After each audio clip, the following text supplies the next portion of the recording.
Headline sponsored by Abhilashi Group of Institution. Join us to beat the crowd. नमस्कार, मैं हूं युगल किशोर और आप देख रहे हैं HP 24/7। पर्यटन नगरी डलहौजी में गणेश उत्सव के तहत समीप के गांव के पास वाटरफॉल में गणपति प्रतिमाओं का विसर्जन किया गया। कोविड-19 गाइडलाइन की पालना करते हुए शहरवासियों ने अपने घरों में गणपति की प्रतिमा स्थापित की और श्रद्धा पूर्वक साथ लगते गांव के वाटरफॉल में बड़े धूमधाम से और भक्तिमय माहौल में पारंपरिक पद्धति से प्रतिमाओं का विसर्जन किया। कार्यक्रम की आयोजक समीक्षा मेहरा ने कहा कि कोरोना के चलते हम यह त्योहार अच्छे से नहीं मना सके, फिर भी भगवान से प्रार्थना करते हैं कि जल्दी से सब ठीक हो जाए और आने वाले समय में त्योहार हम अच्छे तरीके से मना सके।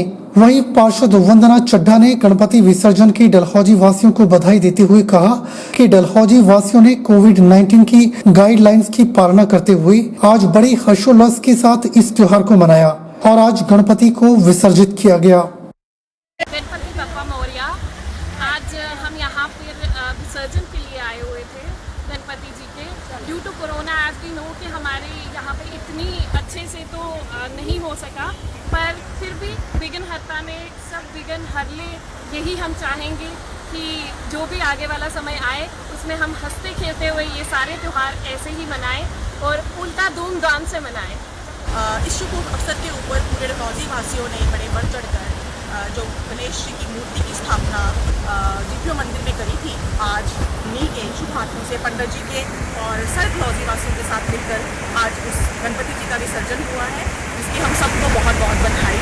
एंड इस कोरोना काल में स्पेशली बहुत डिफिकल्ट था सारे शहर के लिए कि हम इसका कैसे आयोजन करें, लेकिन उस गणपति की कृपा से बहुत अच्छे ढंग से हो गया और सारे नियमों का पालन करते हुए और बड़े हर्षोल्लास के साथ इस त्योहार को मनाया गया। हमारे लिए अपना पक्का मकान होना तो बस एक सपना ही था।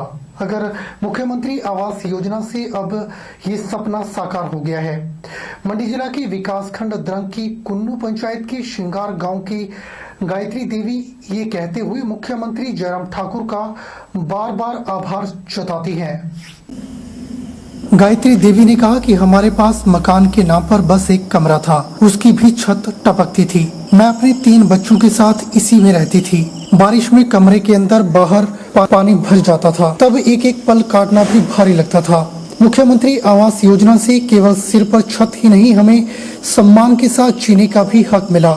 गायत्री देवी को मुख्यमंत्री आवास योजना में मकान बनाने के लिए 1.50 लाख रुपए की सहायता मिली। वे इससे बेहद खुश हैं और मुश्किलों से निजात दिलाने के लिए मुख्यमंत्री जयराम ठाकुर का आभार जताती हैं। ऐसे ही लाभार्थियों में एक सदर उपमंडल की रंधाड़ा पंचायत के जगत राम कहते हैं कि मुख्यमंत्री जयराम ठाकुर से मिली आर्थिक सहायता से उनका परिवार अब पक्के मकान में रह रहा है।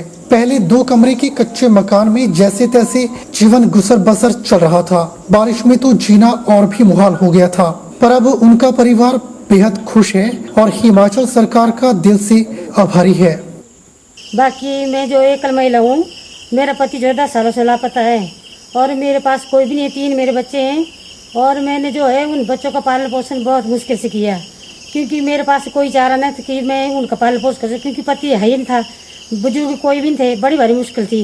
इसलिए मैं मेहनत मजदूरी करती थी, गाय का दूध बेचती थी, उससे मैं अपने बच्चों का पालन पोषण भी किया और पढ़ाई लिखाई भी की। अब जो है मेरा घर का भी एक ही कमरा था, वहाँ पर जो अंदर पानी आता था, बाहर भी पानी आता था, बड़ी मुश्किल थी मेरे को रहने के लिए। मुख्यमंत्री आवास योजना के तहत मेरे को पैसा मिला, तब जो है मैंने अपना घर का निर्माण किया। भाई मेरे को सरकार ने 1,30,000 रुपया घर बनाने के लिए दिया, तो मैं मकान उससे तैयार कर दिया जी और पक्का मकान बन गया मेरा जी। मेरे 2 कमरे मकान के थे जी पहले शुरू से, और पानी की कच्चे मकान था और पानी की वजह से वो ख़राब हो चुके। अब मैंने नया मकान बना दिया। बस मैं जयराम ठाकुर का बहुत बहुत धन्यवाद करता हूँ जी। वहीं मंडी जिला की थाची में भारत की जनवादी नौजवान सभा, जनवादी महिला समिति, आदर्श महिला ग्राम संगठन, ग्राम विकास समिति सहित कई संगठनों ने थाची कॉलेज भवन की मांग को लेकर बाली चौकी बाजार में विशाल रैली निकाली। रैली तहसील के बाहर आम सभा में परिवर्तित हो गई।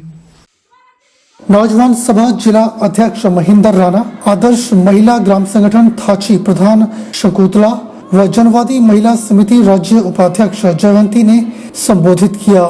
तमाम वक्ताओं ने प्रदेश सरकार द्वारा कॉलेज को ग्राम सभा द्वारा चिन्हित स्थान पर बनाने का कार्य शुरू न करने की कड़े शब्दों में निंदा की। सरकार का कॉलेज भवन का निर्माण कार्य शुरू न करना पूरी तरह से नकारात्मक दृष्टिकोण को दर्शाता है। इसीलिए नौजवान सभा ने मांग की कि शीघ्र अतिशीघ्र समस्याओं को गंभीरता से लेते हुए कॉलेज भवन का निर्माण शीघ्र से शीघ्र शुरू करें। यदि 1 महीने के अंदर कॉलेज भवन का निर्माण कार्य शुरू नहीं होता है तो नौजवान सभा आम जनता के साथ आने वाले समय में आंदोलन करेगी और पूरी की पूरी जिम्मेवारी सरकार की होगी।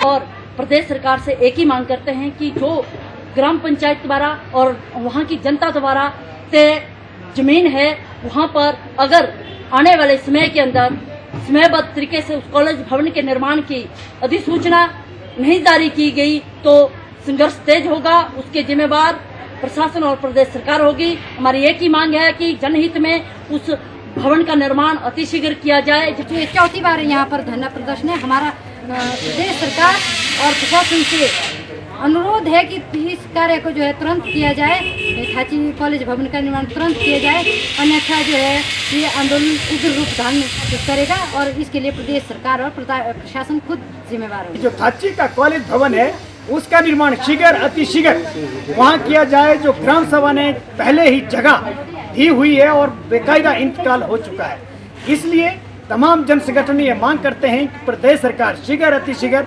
थाची कॉलेज भवन का निर्माण कार्य शुरू करे और अन्यथा आने वाले समय में ये आंदोलन और उग्र होगा और जिसकी पूरी की पूरी जिम्मेवारी प्रदेश सरकार और प्रशासन की होगी। जोगिंदरनगर में ऐतिहासिक रेलवे लाइन के आसपास लगातार हो रहे भूस्खलन से नगर परिषद की 3 वार्डों की करीब 2000 आबादी दहशत में है। लाइन के दोनों ओर भूस्खलन से बड़े बड़े पत्थर और मलबा गिरने का सिलसिला जारी है, जिस कारण वहां से गुजर रहे लोगों की जान पर जोखिम बना हुआ है। रेलवे लाइन के साथ लगते रिहायशी मकान भी खतरे की जद में आ गए हैं। वहीं पूर्व सैनिक सदन की भूमि भी खतरा मंडराया हुआ है। रेलवे फाटक के वार्ड 5 और 6 को आवागमन करवाने के रास्ते पर करीब 50 मीटर की जगह भूस्खलन की जद में आई है। बरसात के मौसम में कई बार बड़े बड़े पत्थर और मलबा रेलवे लाइन पर गिर चुका है। हालांकि किसी भी प्रकार का जानी नुकसान नहीं हुआ है, लेकिन पत्थर गिरने को लेकर वार्ड वासी खौफजदा है। वहीं एसडीएम जोगिंदरनगर अमित मेहरा ने कहा कि रेलवे भूमि के इर्द गिर्द भूस्खलन को देखते हुए लोगों को रास्ते का इस्तेमाल न करने की हिदायत दी गई है। सुरक्षा के चलते रेलवे लाइन के दोनों ओर चेतावनी बोर्ड लगाने के निर्देश रेलवे विभाग को जारी किए जा रहे हैं। रेलवे स्टेशन जोगिंदरनगर के स्टेशन अधीक्षक राजेश भारद्वाज ने कहा कि रेलवे फाटक से ईसीएच अस्पताल के मुख्य द्वार तक दोनों ओर से हो रहे भूस्खलन को देखते हुए लोगों को इस रास्ते का इस्तेमाल न करने का आह्वान रेलवे विभाग की ओर से किया गया है। रेलवे लाइन के दोनों ओर सुरक्षा के चलते जल्द चेतावनी बोर्ड भी स्थापित कर दिए जाएंगे। लेह के किरू इलाके में इन्फेंट्री के कॉम्बैट व्हीकल ट्रॉले को लोड करते हुए हादसे में शहीद हुए मेजर दीक्षांत थापा की पार्थिव देह मंगलवार को सुबह घर पहुंची। माता पिता जवान बेटे की पार्थिव देह आंगन में देखकर बेसुध हो गए। दोनों रो रो कर बेहाल हो गए। परिवार के अन्य सदस्यों ने उन्हें सांत्वना दी। शहीद की मां ने बहादुर बेटे को सैल्यूट कर अंतिम विदाई दी। जवान की पार्थिव देह सुबह ही गांव पहुंचा दी गई। यहां पूरे सैन्य सम्मान के साथ उनका अंतिम संस्कार किया गया।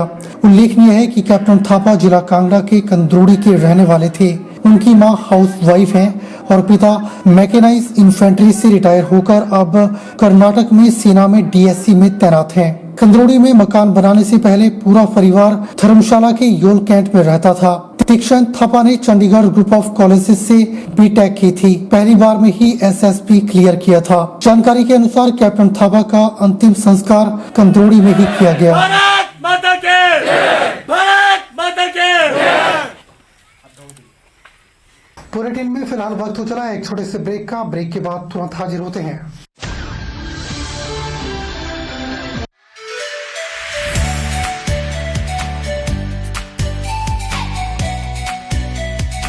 अभिलाषी group of institution where you can get admission in 2020 and 21 for BTech in Civil, Mechanical, Electrical and Computer Science Engineering, Diploma in Civil, Mechanical and Electrical Engineering, B Pharmacy, B.Ed, D.L.Ed, MSc, Physics, Chemistry, Botany, A&M, GNM, BSc Nursing and Post Basic BSc Nursing courses. For detailed inquiry, please contact Abhilashi Group of Institutions near Chowk, Tehsil Balh, District Mandi, Himachal Pradesh.